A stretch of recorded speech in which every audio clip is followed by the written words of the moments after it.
আমার বিবেক আমার কাছে অনেক দামি।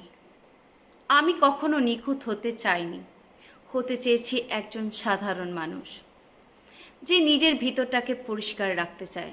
সবসময় যে সত্য বলছে তাও নয়, তবে প্রতিবার মিথ্যা বলার পর অস্বস্তিতে ভুগেছি অনেকবার। মানুষের মুখে প্রশংসা শুনতে ভালোই লাগে, তবে সেটা থেকে অনেক বেশি জরুরি নিজের বিবেকের সামনে দাঁড়িয়ে বলতে পারা। আমিও চেষ্টা করেছি অনেকবার ঠিক থাকার।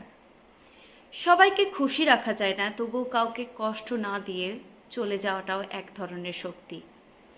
আর সেই শক্তির নামই হলো বিবেক, যা কারোর চোখে দেখা যায় না, তবু নিজের চোখ বন্ধ করলেই তার মুখোমুখি হতে হয়।